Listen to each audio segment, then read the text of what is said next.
நான் உன்னை ஆசீர்வதித்து உன் பேரை பெருமைப்படுத்துவேன். நீ ஆசீர்வாதமாயிருப்பாய். கர்த்தருக்கு ஸ்தோத்திரம். ஆண்டவருக்கு மகிமை உண்டாவதாக. இயேசு ஆசீர்வதிக்கிறார் நேரம் என்ற சிறப்பு நிகழ்ச்சியில் நாம் இணைந்திருக்கிறோம். மெய்யான தேவன் இயேசு ஆசீர்வதிக்கிறார் ஊழியங்கள் திருச்சபையிலிருந்து உங்களுக்கு ஆண்டவருடைய செய்திகளை கொடுக்க இந்த நேரத்தில் நாம் இப்பொழுது கவனிப்போமாக. உலகம் முழுவதும் இருக்கிற ஜாய் டிவி நேயர்கள் அனைவருக்கும் இயேசுவின் நாமத்தில் வாழ்த்துக்கள். கர்த்தர் நிச்சயமாய் இன்றைக்கு உங்களை ஆசீர்வதிக்கப் போகிறார். ஒரு வசனத்தை நாம் வாசிக்கலாம். லூக்கா 7:21 அந்த சமயத்தில் நோய்களையும் கொடிய வியாதிகளையும் பொல்லாத ஆவிகளையும் கொண்டிருந்த அநேகரை இயேசு குணமாக்கி அநேக குருடர்களுக்கு பார்வையளித்தார் என்று எழுதப்பட்டிருக்கிறது. இயேசு அநேக அற்புதங்களை செய்தார். நோய்களை குணமாக்கினார், பிசாசு பிடித்தவர்களையும் விடுதலையாக்கினார் என்று எழுதப்பட்டிருக்கிறது.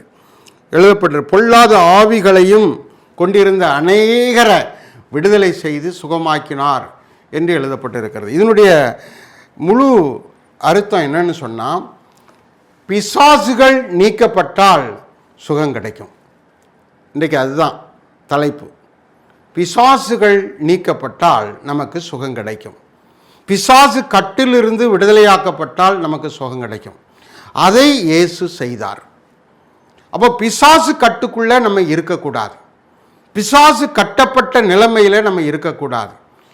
ஏதோ ஒரு பாவத்தின் வழியாக, சாபத்தின் வழியாக, துர்க்கிரியைகளின் வழியாக பிசாசு நம்மை கட்டி வைத்திருக்க நாம் கண்டோம் என்று சொன்னால், நாம் உணர்ந்தோம் என்று சொன்னால், ஒரு பயம் நம்மை தாக்கி கொண்டிருந்தால், ஒரு வித்தியாசமான நடத்திப்பு, தவறான ஒரு நடத்திப்பு இருக்கும் என்று சொன்னால், பிசாசு கட்டியிருக்கிறான் என்று சொல்லி நாம் விளங்கி கொள்ள வேண்டும்.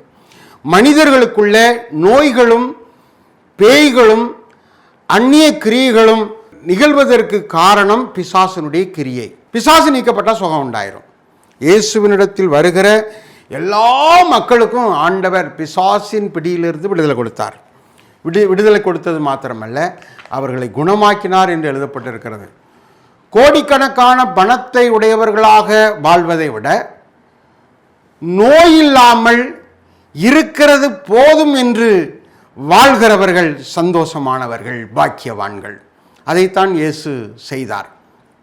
அவர் பணத்தோடு செல்வத்தோடு பேர்ப்புகளோடு வாழும்படியாய் இந்த பூமியில் அவர் வரலை. ஆனால் தேவையானது போதும் என்று சொல்லி அவர் சந்தோஷமாக வாழ்ந்தார். அதையே கற்றுக் கொடுத்தாள். எளிமையானவர்கள் பாக்கியவான்கள் என்று சொல்லி சொன்னார். ரொம்ப எளிமையாக இருக்கிறவர்களை பாக்கியவான்கள் என்று சொல்லி சொன்னார்.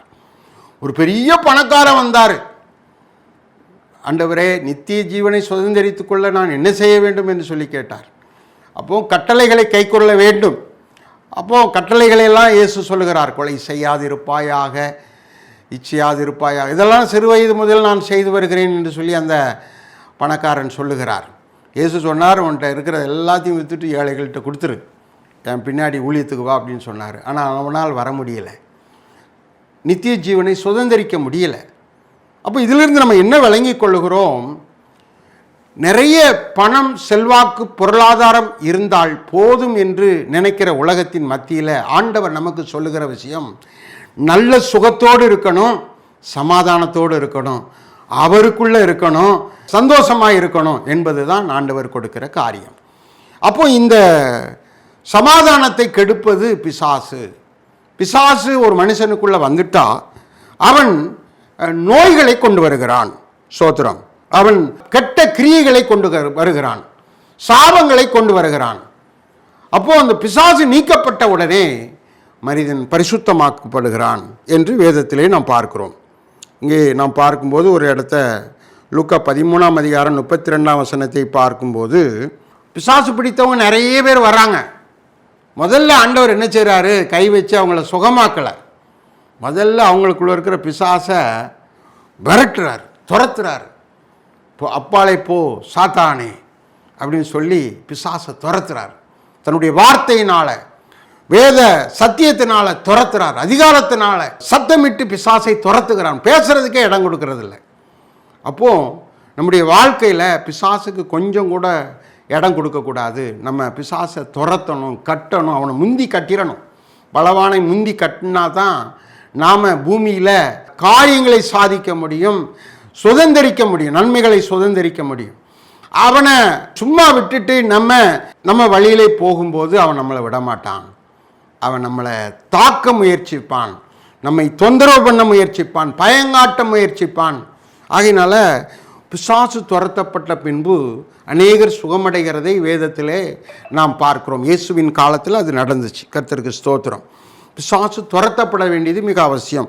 மார்க்கு 1:34, மார்க்கு 6:13 கூட நீங்கள் வாசித்தீங்கன்னா அதில் அப்படி சொல்லப்பட்டிருக்கிறது. பிசாசை இயேசு துரத்தினார். அநேக பிசாசை துரத்தினார். ஒரு நபருக்குள்ளே எத்தனை பிசாசு இருக்கும் அப்படின்னு நம்ம சொல்ல முடியாதான். ஏகப்பட்ட பிசாசு இருக்கும் அப்படின்னு வேதத்தில் நம்ம பார்க்குறோம். கர்த்தருக்கு ஸ்தோத்திரம். மகதலேனா மரியாள் அவளை பார்க்கும்போது மார்க்கு 16 அதிகாரத்தில் 10ஆம் வசனம் 9ஆம் வசனத்தை பார்க்கும்போது மகதலேனா மரியாளுக்குள்ள பிசாசு இருந்துச்சு. இயேசு கிறிஸ்துவினிடத்தில் வந்தபோது அநேக சகோதரிகள் வந்தாங்க. ஆண்டவர் கண்டுபிடித்தார், இந்த மகதலேனா மரியாளுக்குள்ள பிசாசு இருக்கிறது. அப்போ அந்த பிசாசை துரத்தினார். அது ஒவ்வொரு பிசாசாக வெளியே போச்சு. 7 பிசாசு வெளியே போச்சான். அந்த வசனம் சொல்லுது. 10ஆவது வசனம் 9ஆவது வசனத்தை வாசிக்கும் போது 7 பிசாசுகளை இயேசு துரத்தி இருந்தார். லூக்கா 8:2 அந்த காரியம் சொல்லப்பட்டிருக்கிறது. துரத்தி இருந்தார். துரத்தப்பட்ட பின்பு அவள் தெளிந்த புத்தி உள்ளவளாய் இருந்தாள், அவள் சுகமுடையவளாய் இருந்தாள், அவள் நல்ல ஞானமுடையவளாய் இருந்தாள். அதற்கு பின்பு அவள் வழியை கற்றுக்கொண்டாள்.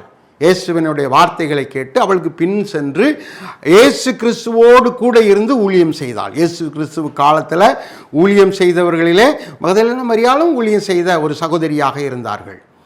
அப்போ சகோதரிகள் ஊழியம் செய்யணும்னு அப்பமே ஆண்டவர் மகதலேனா மரியாளுக்கு சான்ஸ் கொடுத்திருக்கிறார் ஊழியம் செய்யும்படியாக. பிசாசு நீக்கப்பட்டவர்கள் கர்த்தருடைய ஊழியத்தை செய்கிறார்கள். பிசாசு நீக்கப்பட்டவர்கள் சுகமாக்கப்படுகிறார்கள். பிசாசு உள்ளே இருந்தால் எந்த ஒரு நல்ல காரியத்தையும் செய்ய விட மாட்டான். ஆகையினால கேட்கிற நீங்கள் கவனியுங்கள். உங்கள் வாழ்க்கையில், உங்கள் வீட்டுக்குள்ளே, உங்கள் உறவுக்குள்ளே, உங்கள் பிள்ளைகளுக்குள்ள பிசாசு இருக்குமானால் நீங்கள் இடம் கொடுக்கக்கூடாது. வேதம் சொல்லுகிறது, அவனுக்கு எதிர்த்து நில்லுங்கள். யாக்கோப்பு 4:7, 1 பேதுரு 5:8 அவனுக்கு எதிர்த்து நில்லுங்கள், அவன் ஓடி போயிடுவான். அவனை எதிர்த்தா போதும், அவன் ஓடி போயிடுவான் அப்படின்னு சொல்லப்பட்டிருக்கு. பிசாசை துரத்துங்க. லூக்கா 11:14 சொல்லப்பட்டிருக்கு. அவனை துரத்துங்க, போ சாத்தானே ஓடிப்போ அப்படின்னு துரத்துங்க அப்படின்னு சொல்லி ஆண்டவர் அங்கே கற்றுக் கொடுக்கிறார். மார்க்கு 1:34, லூக்கா 4:35 வாசிக்கும் போது பிசாசு பேசுறதுக்கு இடமே கொடுக்கும். பிசாசு பேசுறதுக்கு இடம் கொடுக்க மாட்டாராம். அது பிசாசானவன் பேசும்படிக்கு இடம் கொடுக்க மாட்டான். அவன் நமக்குள்ளே வாழ்கிறதுக்கும் இடம் கொடுக்கக்கூடாது, அவன் நம்ம குடும்பத்துக்குள்ளே வர்றதுக்கும் இடம் கொடுக்கக்கூடாது, பேசுகிறதுக்கும் இடம் கொடுக்கக்கூடாது. சிலர் பேசுகிறதுக்கு தான் இடம் கொடுக்கக்கூடாது, நம்ம கூட இருக்கலாம்னு நினைக்கிறாங்க. அப்படி அல்ல. அவன் நம்ம கூட இருந்தாலும் ஆபத்து, அவனை பேச விட்டாலும் ஆபத்து. மார்க் 9:25 பிசாசை அதட்டுறார், போ வெளியே போ, இனி இவனுக்குள் நீ வராதே, போகாதே அப்படின்னு சொல்லி அந்த பிசாசு பிடித்த மகனுக்குள்ளே இருக்கிற அந்த பிசாசை துரத்துகிறார். இனி இவனுக்குள்ள வராதன்னு கட்டளை போடுறார், அதட்டுறார், சத்தம் போட்டு அதட்டுறார். பிசாசுக்கு இடம் கொடுக்காதீங்க அப்படின்னு ஆண்டவர் நமக்கு தெளிவாய் சொல்லியிருக்கிறார். நான் எதுக்கு இந்த காரியத்தை ஆண்டவர் நமக்கு பேசுகிறார்னா, நம்ம சுகமாய் வாழ வேண்டும், மகிழ்ச்சியாய் வாழ வேண்டும், சந்தோஷமாய் வாழ வேண்டும், கர்த்தருடைய ஊழியத்திலே நம்ம பங்கு பெற வேண்டும் என்று சொல்லி ஆண்டவர் பேசுகிறார். இன்றைக்கி அநேகர் பூமியில் நடக்கிறார்கள், வாழ்ந்து கொண்டு இருக்கிறார்கள், கர்த்தருடைய ஊழியத்துக்கு அவங்க பிரயோஜனம் இல்லாதவர்களாக இருக்கிறார்கள். அப்படின்னா என்ன அர்த்தம்னா, பிசாசு நல்லா கட்டி வச்சிருக்கிறான். 30 நாளும் வேலைக்கு போகிறாங்க, 30 நாள் வருமானம் சம்பாத்தியம் பண்ணுறாங்க. ஆண்டவரை தேடுறதுக்கு நேரம் இல்லை, ஆலயத்துக்கு போக நேரம் இல்லை, கூட்டங்களில் கலந்து கொள்ள நேரம் இல்லை, வேதத்தை தியானிக்க நேரம் இல்லை, ஜெபிக்க நேரம் இல்லை, பூரா பணத்து பின்னால் ஓடிக்கிட்டே இருக்கிறாங்க. பிசாசு பொல்லாத இச்சையினால் கட்டி வைத்திருக்கிறான். இச்சையின் ஆவியினால பிசாசு அவர்களை கட்டி வைத்திருக்கிறான். தேவனை தேட முடியவே இல்லை. காரணம், பிசாசுனுடைய கட்டு. அந்த கட்டுகளை உடைக்கணும், அவனை துரத்தணும், அவனுக்கு எதிர்த்து நிற்கணும், அதை புரிந்து கொள்ளணும். அப்படி இருக்கும்போது நமக்கு சுகம் கிடைக்கும். நல்ல சுகத்தோடு வாழலாம், மகிழ்ச்சியாய் வாழலாம், நோயே இல்லாமல் வாழலாம், நோயே இல்லாமல் சுகமாய் வாழலாம். நோய் வருவதற்கு காரணம் பிசாசுக்கு இடம் கொடுக்கறதுனால நோய் வருகிறது என்று ஆண்டவர் தெளிவாய் நமக்கு சொல்லுகிறார். நீங்கள் லூக்கா 11:14 வாசித்தீங்கன்னா அங்கே ஒரு மனுஷனுக்குள்ளே பிசாசு இருக்கான். அவன் என்ன நோயை கொடுத்துருக்கான்னா வாய் பேச முடியாதபடி நோயை கொடுத்துருக்கான். அவன் வாயே பேச முடியல அந்த மனுஷன். அந்த பிசாசை துரத்துன உடனே அவன் நல்லா பேசுகிறான். அப்படின்னா என்ன அர்த்தம்? ஊமையாக்குவது யார் என்று சொன்னால் பிசாசு. பேச விடாமல், வாழ விடாமல், சுகமாய் இருக்க விடாமல், பரிசுத்தமாய் நடக்க விடாமல் நம்மை கெடுப்பது பிசாசு. பிசாசுக்கு இடம் கொடுக்கவே கூடாது. புரிந்து கொள்ள வேண்டும். எந்த வழியில் பிசாசு வருகிறான் என்பதை நாம் ஆராய்ந்து கொள்ள வேண்டும். வேதத்தை படிக்கணும். அதனால தான் ஆண்டவர் சொல்கிறாரு, தினந்தோறும் நம்ம வேதத்தை வாசிக்கணும். எப்பமெல்லாம் வாசிக்கணும்? இரவும் வாசிக்கணும், பகலும் வாசிக்கணும். சிலர் நினைக்கிறாங்க பகலில் வாசிட்டோம், நைட்டு தேவையில்லை, ஜெபம் பண்ணி படுத்துடலாம் அப்படின்னு படுத்துடுறாங்க. அப்படி இல்லை. இரவும் வாசிக்கணும், பகலும் வாசிக்கணும். வாசிக்கும் போது தான் ஆண்டவர் நமக்குள்ளே எல்லா காரியத்தையும் வெளிப்படுத்துவார். பிசாசு எப்படி வருகிறான், எப்படி போகிறான், யாரை தாக்குகிறான், எப்படி நம்முடைய குடும்பத்துக்குள்ளே செயல்படுகிறான், அவனை நான் எப்படி துரத்த வேண்டும் என்கிற வழிகளை நமக்கு ஆண்டவர் சொல்லுவார்.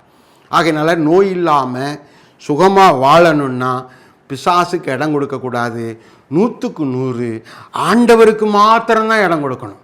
100க்கு 100 ஆண்டவருக்கு மாத்திரம்தான் இடம் கொடுக்கணும். ஜாய் டிவியில் ஒரு ப்ரோக்ராம் இருக்குது, 100க்கு 100 உமக்கே ஆராதனை. அப்படின்னா என்ன அர்த்தம்னா, எந்த ஒரு சுய காரியத்துக்கும் நம்முடைய சிந்தை போகக்கூடாது. ஆண்டவரை முழு மனசோடு ஆராதிக்கணும். 100க்கு 100, ஒரு பாயிண்ட் கூட குறையக்கூடாது அப்படின்னு ஒரு நிகழ்ச்சி. இந்தியாவில் யாருமே இப்படி ஒரு நிகழ்ச்சியை நடத்தலை. 100க்கு 100 அருமையான ஒரு நிகழ்ச்சி பாருங்கள். அப்போ அதே விதமாக ஆண்டவர் நம்மிடத்தில் எதிர்பார்க்க 100க்கு 100 நம்ம என்ன செய்யணும்? தேவனுக்குள்ள பரிசுத்தமாய் வாழணும் என்று ஆண்டவர் விரும்புகிறார். பிசாசுக்கு இடம் கொடுக்கக்கூடாது, பிசாசை நமக்குள்ளே வைத்திருக்கக்கூடாது, கஞ்சாடையாய் விட்டுவிடக்கூடாது. பிசாசு எந்த வழியிலெல்லாம் வருவான் அப்படின்னு சொன்னால், அதான் பண ஆசையின் மூலமாய் வருவான், இச்சைகள் மூலமாய் வருவான், பொல்லாப்புகளின் மூலமாய் வருவான். நமக்கு ஒரு மனுஷிக்குள்ளே 7 பிசாசு உட்கார்ந்து இருந்துச்சான். அப்போ அந்த மனுஷனுடைய நிலைமை எப்படி இருக்கும் பாருங்கள். ஒரே அலைக்கழிப்பாக தான் இருக்கும் பாருங்கள். ஆகையினால பிசாசுகளை நாம் துரத்தி அசுத்தாகி கட்டுகளை உடைத்து நம்முடைய வாழ்க்கையில் நல்ல சுகமுள்ளவர்களாய் வாழ வேண்டும் என்பது தான் தேவனுடைய காரியம். மார்க் 5:9 நாம் வாசித்து முடித்து விடலாங்க. மார்க் 5:9 என்ன சொல்லுகிறது? ஒரு மனுஷனுக்குள்ளே 7 தான் நம்ம பார்த்தோம். இதில் சொல்லப்பட்டிருக்கிறது லெகியோன், ஆயிரக்கணக்கான பிசாசம். 1000 பிசாசுக்கு மேலே அந்த மனுஷனுக்குள்ளே இருக்குதான்.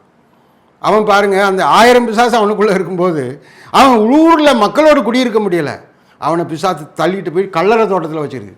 செத்து அடக்கம் பண்ணப்படுகிற கல்லறை தோட்டத்தில் கொண்டு வச்சுருக்குது. அங்கே பேய்களோடு பிணங்களோடு அவனுடைய வாழ்க்கை இருந்திருக்கிறது. அவன் ஊரில் ட்ரெஸ்ஸு போட்டுட்டு அல்ல, அங்கே சரீரத்தில் துணி இல்லாமல் அவன் நிர்வாணமாய் அங்கே வாழ்ந்ததாக காண்கிறோம். இயேசுவுக்கு தெரிஞ்சு போச்சு, இப்படி ஒரு மனுஷன் பிடிக்கப்பட்டிருக்கிறான். அந்த இடத்துக்கு போகிறார், அந்த பிசாசை துரத்துகிறார், அந்த பிசாசு ஓடி போயிடுது. அதுக்கு பிறகு அவன் ட்ரெஸ் போடுறான். அவனுக்குள்ளே இருக்கிற ஆவிகள் வெளியே போன பிறகு, 1000 ஆவிகள் வெளியே போன பிறகு அவன் நிர்வாணத்தை மறைத்து கொண்டு உமக்கு பின்னாடி நான் ஊழியம் செய்ய வருகிறேன் என்று சொல்லுகிறான். ஆண்டவர் சொல்கிறார், எனக்கு பின்னால் நீ வரக்கூடாது, உங்கள் ஊருக்கு போ, அங்கே போய் இந்த அற்புதத்தை சொல்லு அப்படி சொல்கிறாரு. அவன் பிறந்த ஊருக்கு, அவனுடைய ஏரியாவுக்கு போயிட்டு இயேசு செய்த அற்புதத்தை சொல்லி அவன் ஊழியம் செய்கிறவனாய் மாறுகிறான். அப்படி என்று சொன்னால், ஊழியம் என்று சொன்னால் நற்செய்தி, நற்காரியங்களை அறிவிப்பது, நல்ல விஷயங்களை சொல்லுவது. ஆகையினால நம்முடைய வாழ்க்கையில் ஒரு பிசாசும் உள்ளே வரக்கூடாது, 7 பிசாசும் உள்ளே வரக்கூடாது, 1000 பிசாசும் உள்ளே வரக்கூடாது. நாம் சுகமுள்ளவர்களாய் வாழ வேண்டும், சந்தோஷம் உள்ளவர்களாய் வாழ வேண்டும், கர்த்தருடைய ஊழியத்தை நற்காரியங்களை செய்ய வேண்டும், மகிழ்ச்சியோடு இருக்க வேண்டும், பரலோகம் செல்ல வேண்டும் என்ற ஒரு முழு அனுபவத்தோடு, பரிசுத்த அனுபவத்தோடு, நீதியின் அனுபவத்தோடு நாம் வாழ கர்த்தர் உங்கள் அனைவருக்கும் கிருபை செய்வாராக. கர்த்தருக்கே மகிமை. கர்த்தர் உங்களை ஆசீர்வதி. ஜெபித்து முடிப்போம். நல்ல தகப்பனே, உம்மை ஸ்தோத்திரிக்கிறோம். உமக்கு நன்றி செலுத்துகிறோம். பிசாசு துரத்தப்பட்ட பின்பு ஜனங்கள் சுகமாய் வாழ்கிறார்கள், ஜனங்கள் சமாதானமாய் வாழ்கிறார்கள், ஜனங்கள் நிம்மதியாய் வாழ்கிறார்கள். பிசாசோடு அல்ல, கர்த்தரோடு இருந்து வாழும்படி கர்த்தர் கிருபை செய்வீராக. இந்த செய்தியை கேட்கிற ஒவ்வொருவரையும் ஆண்டவரே பிசாசின் பிடியிலிருந்து விடுதலை செய்யும். இயேசுவின் நாமத்தில் பிசாசின் பிடியில் இருக்கிற ஒவ்வொரு கட்டுகளை உடைக்கிறோம். பலவானை முந்தி கட்டி இந்த செய்தியை கேட்கிற ஒவ்வொருவருக்கும் விடுதலை கிடைக்கவும், சுகம் கிடைக்கவும், சமாதானம் கிடைக்கவும், ஆண்டவரே நிம்மதியான வாழ்க்கை கிடைக்கும் அருள் செய்யும். ஆசீர்வதியும். ஆண்டவரே பணத்தோடு பொருளோடு அல்ல, நிம்மதியும் சமாதானமும் சுகமும் இருக்க ஒவ்வொருவருக்கும் உதவி செய்யும். இயேசுவின் நாமத்தில் ஜெபிக்கிறேன் பிதாவே, ஆமென். ஸ்தோத்திரம். கர்த்தர் உங்களை ஆசீர்வதிப்பார். God bless you. நான் உன்னை ஆசீர்வதித்து உன் பேரை பெருமைப்படுத்துவேன். நீ ஆசீர்வாதமாயிருப்பாய்.